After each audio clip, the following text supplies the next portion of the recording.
ना इडली डोसा, ना समोसा, कचौरी। आज की ये रेसिपी बहुत ही डिफरेंट और डिलीशियस बनने वाला है।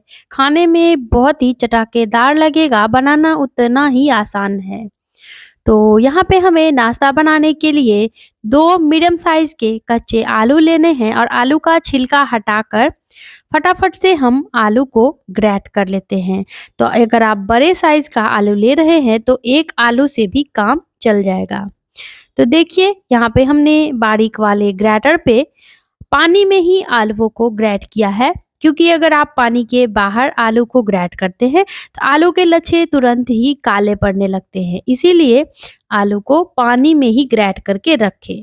अब देखिए यहाँ पे हमने आलू को अच्छे से ग्रेट कर लिया है। 2-3 पानी से, जब तक कि इसका पानी साफ ना हो जाए, आलू को वॉश करके ले आएंगे। अब देखिए अच्छे से आलू वॉश हो चुका है, सारा स्टार्च इसका निकल गया है। तो इस तरीके से मुट्ठी में लेकर आलू को निचोड़ते हुए इसको हम एक मिक्सिंग बाउल में ट्रांसफर कर लेते हैं। और यहाँ पे हमने सारा ही आलू इस बाउल में रख लिया है। चलिए इस निचोड़े हुए आलू को रख देते हैं कुछ देर के लिए साइड में। इधर हमने ले लिया है आधा कप बारीक वाला पोहा। तो आपके पास जो भी पोहा हो आप ले सकते हैं। ये पोहा बहुत ही बढ़िया खुशबूदार होती है और इससे रेसिपी भी बहुत ही बढ़िया खुशबूदार बनकर तैयार होगा। इसीलिए आज की ये रेसिपी मैं इसी पोहे से बना रही हूँ। पोहा को जार में रखेंगे और सूखा इसका पाउडर बना लेंगे। तो देखिए इस तरह से पोहे का पाउडर तैयार है। आप अगर आपकी पोहा में गंदगी है तो पोहे को आप अच्छे से कॉटन कपड़ा से साफ कर लीजिए या फिर छन्नी से छान कर लीजिए, क्योंकि पोहा को हमें भिगोना नहीं है। अब हम इसमें ऐड कर देते हैं 2 बड़ा चम्मच बेसन का और साथ ही इसमें 4 चम्मच सूजी का डालेंगे। अच्छा हाँ फ्रेंड, अगर आप चाहे तो यहाँ पे पोहा की जगह आप सूजी या फिर चावल के आटा से भी इस रेसिपी को बना सकते हैं, अच्छा बनकर तैयार होगा। देखिए इस तरीके से हमने सभी चीज़ों को बढ़िया से मिला लिया चाहे है। तो सभी चीज़ों को एक साथ लेकर भी इनका पाउडर बना सकते हैं, लेकिन सूजी डालने से बढ़िया दानेदार बनेगा नाश्ता, इसीलिए क्रिस्पी होने के कारण मैं ऊपर से मिलाई हूँ। अब यहाँ पे गैस पे पैन लेंगे, इसमें 1 बड़ा चम्मच देसी घी का ऐड करेंगे। तो इस नाश्ता को आप चाहे तो अपने मनपसंद की कुकिंग ऑयल में भी बना सकते हैं, लेकिन मैं इसे घी में ही बना रही हूँ क्योंकि ये बहुत ही टेस्टी बनेगा घी से।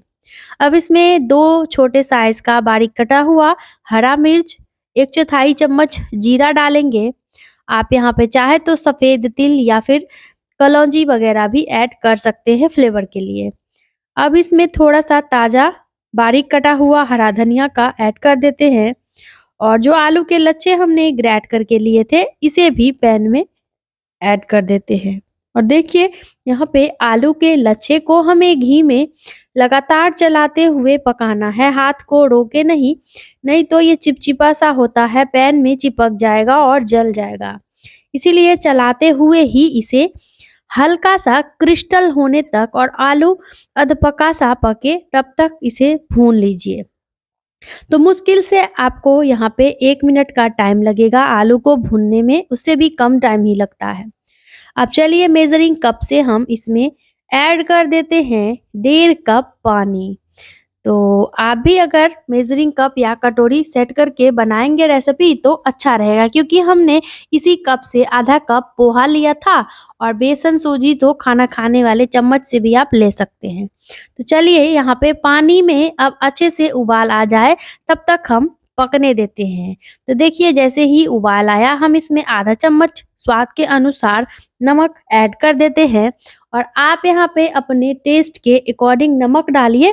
और अब जो हमने पोहा, बेसन और सूजी का पाउडर बनाकर रखा था उसे हम पैन में ऐड कर देंगे। गैस का फ्लेम लो करके अब लगातार चलाते हुए इसे डो फॉर्म में आने तक पकाना है। तो मुश्किल से इसे पकने में 2 से 3 मिनट का टाइम लगेगा। देखिए फ्रेंड बाइंडिंग इसमें आने लग गया है, तो बस लगातार चलाते हुए ही पकाइए, हाथों को रोके नहीं, नहीं तो ये नीचे से चिपक जाएगा।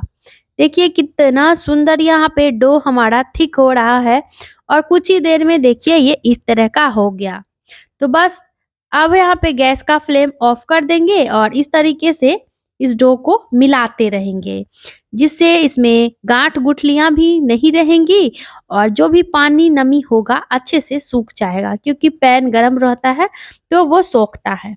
तो चलिए, अब पूरी तरीके से हमारा ये डो नाश्ता बनाने के लिए तैयार है। बिल्कुल ऐसा ही टेक्सचर चाहिए। वैसे अगर आपको ये गीला लगे तो 1-2 चम्मच बेसन का आप इसमें डाल सकते हैं। इधर हमने प्लेट लिया है और प्लेट में थोड़ा-सा ऑयल लगाकर अच्छे से बर्तन को ग्रीस कर लिया है। अब देखिए, जो हमने इधर डो बनाया था उसे इस प्लेट में ट्रांसफ़र कर लेते हैं। तो गरमा-गरम ही यहाँ पे हमने इसे ट्रांसफ़र किया है। जब ये थोड़ा-सा हाथ सहने लायक हो जाए तो हम इसे अच्छे से मसल लेंगे। तो आटा के डो के जैसे पहले इसे 1 आध मिनट तक इस तरीके से मिलाइए, मसलिए हल्के हाथों से, और इसके बाद हम नाश्ता में सेंक देंगे। तो देखिए, यहाँ पे अब हाथों पे थोड़ा-सा आप चाहे तो ऑयल लगा सकते हैं शेप देने के लिए, जिससे कि आप ईज़िली बढ़िया-सा शेप दे पाएँगे रेसिपी में। तो यहाँ पे हमने इसे अच्छे से सेट किया है और सेट करके इसे हमें चौकोर शेप में ले आना है, यानी कि स्क्वायर शेप में ले आना है। देखिए, इस तरीके से हाथों से ऐसे करेंगे तो ये खुद ब खुद बहुत ही सुंदर से शेप में आ जाएगा।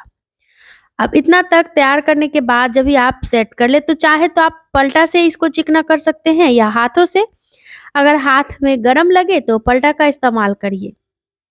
ऊपर से भी बढ़िया से एक जैसा चिकना कर लेंगे, बिल्कुल भी क्रैक्स वगैरह आपको दिख नहीं रहे होंगे, यहाँ पे आप देख सकते हैं। तो बस ऐसे सेट करके आप चाहे तो इसे 2 घंटे के लिए, 1 घंटे के लिए, आधे घंटे के लिए, जितना टाइम अगर आपके पास बच रहा हो तो इसे फ्रिज में रख सकते हैं, जिससे ये और अच्छे से सेट हो जाएगा, थोड़ा-सा हार्ड हो जाता है। वैसे आज की ये रेसिपी मैं आपको तुरंत ही बनाकर दिखा रही हूँ, इसीलिए तुरंत ही इसकी कटिंग करके भी दिखाऊँगी। देखिए, डो इतना परफेक्ट बना है, हाथों में बिल्कुल चिपक नहीं रहा है। तो चलिए, इतना तक तैयार करने के बाद अब फटाफट से हमें एक चाकू लेना है और चाकू के ऊपर बस करेंगे क्या, काटने से पहले थोड़ा-सा कुकिंग ऑयल लगा लेंगे, जिससे कि कटिंग करने में आसानी होगी।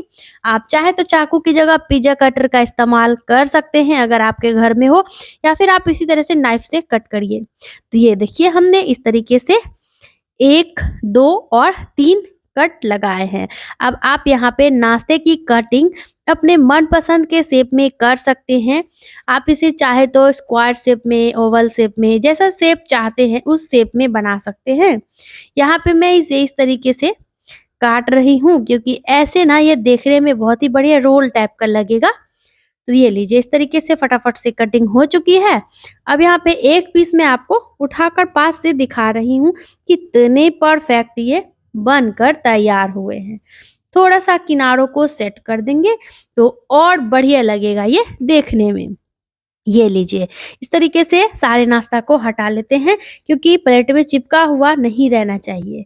अब इतना तक तैयार करने के बाद भी आप चाहे तो इसे थोड़ा देर रेस्ट पे भी रख सकते हैं। लेकिन चलिए, अब जब नाश्ता तैयार हो चुका है इतना तक, तो फटाफट से इसको फ्राई भी कर ही लेते हैं। इस नाश्ता को ना आप इस तरीके से बनाकर, अगर आपके घर में छोटी-मोटी पार्टी वगैरह हो, तो आप इसे स्टार्टर के रूप में भी सर्व कर सकते हैं। तो चलिए, गैस पे पैन में लेते हैं 1 बड़ा चम्मच देसी घी। जी हाँ दोस्तों, आप चाहे तो इस नाश्ता को डीप ऑयल में फ्राई करके भी खा सकते हैं, लेकिन ये रेसिपी मैं आप लोगों के लिए हल्का-फुल्का तरीका से बनाकर दिखा रही हूँ, इसीलिए ना हम इसे हल्के-फुल्के तरीके से ही सेक कर खाएँगे। आप घी की जगह ऑयल ले सकते हैं अगर आपको घी खाना पसंद नहीं है तो। जैसे ही घी गरम हो जाए, यानी कि मेल्ट हो जाए और पैन अच्छे से गरम हो जाए, तो एक-एक करके सारे ही पीस को हम इस बर्तन में ऐड करेंगे। अब एक दूसरे से आपस में चिपके नहीं, इस बात का ध्यान रखें। अगर आप पहली बार नाश्ता बना रहे हैं तो थोड़ा दूरी में ही सेकिए, नहीं तो चिपकेगा तो फिर पलटने में आपको दिक्कत आएगी और नाश्ता ना टूट जाएगा। देखिए, सारे ही पीसेस को यहाँ पे हमने इस पैन में ट्रांसफ़र कर लिया है। अब यहाँ पे दोनों तरफ से उलट-पलट कर हल्का-हल्का गोल्डन ब्राउन कलर आने तक नाश्ता का ऊपरी लेयर जो है बढ़िया से क्रिस्पी ना हो जाए, तब तक इसे अच्छे से सेकेंगे। तो बहुत कम टाइम लगेगा, मुश्किल से 2 से ढाई मिनट में ही आप इसे सेक लेंगे। नाश्ता का जो डो है वो पहले से ही पका हुआ है, बस इसे सेकना है और ये इस तरीके से सेकने से ना बहुत ही चटाकेदार लगता है खाने में। तो देखिए हमने उलट-पलट कर दोनों ही तरफ से सेक लिया है इसी तरीके से। तो डियर फ्रेंड्स, उम्मीद है आज की ये मज़ेदार सुपर टेस्टी हेल्दी वाला नाश्ता की रेसिपी आप लोगों को पसंद आ रही होगी। आज की ये मज़ेदार सी रेसिपी आप कौन-सी सिटी से बैठकर देख रहे हैं, कमेंट बॉक्स में लिखकर ज़रूर बताएँ। साथ ही अगर रेसिपी अच्छी लगे तो लाइक करके बढ़िया-सा प्यारा-सा कमेंट ज़रूर करें।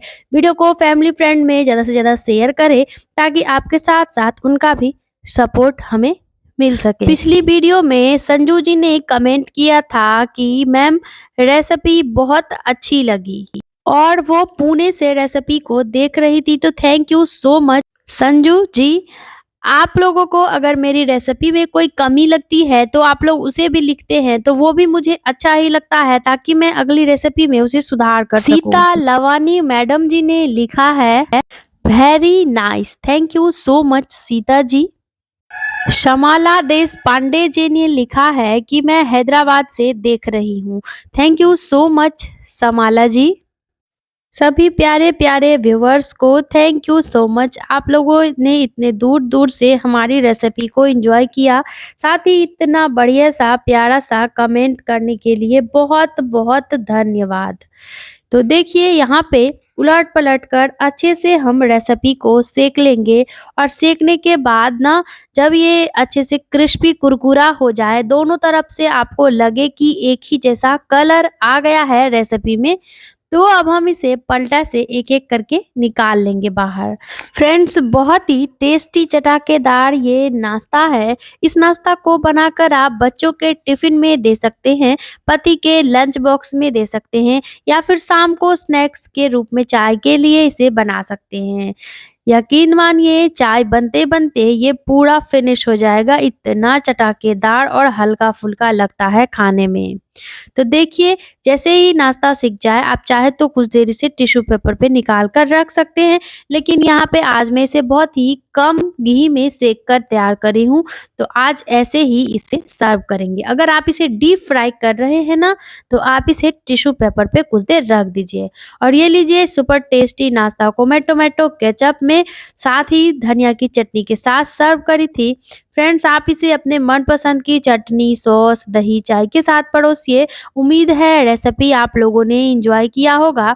बनाइए, फैमिली फ्रेंड के साथ खाइए और रेसिपी अगर अच्छी लगे तो छोटा-सा लाइक, शेयर और सब्सक्राइब नहीं किया है तो ज़रूर करिए। तो फिर से जल्द ही मिलेंगे इस तरह की हल्का-फुल्का इंस्टेंट वाले बिल्कुल नए नाश्ता की रेसिपी के साथ। तब तक के लिए bye bye, thanks for watching.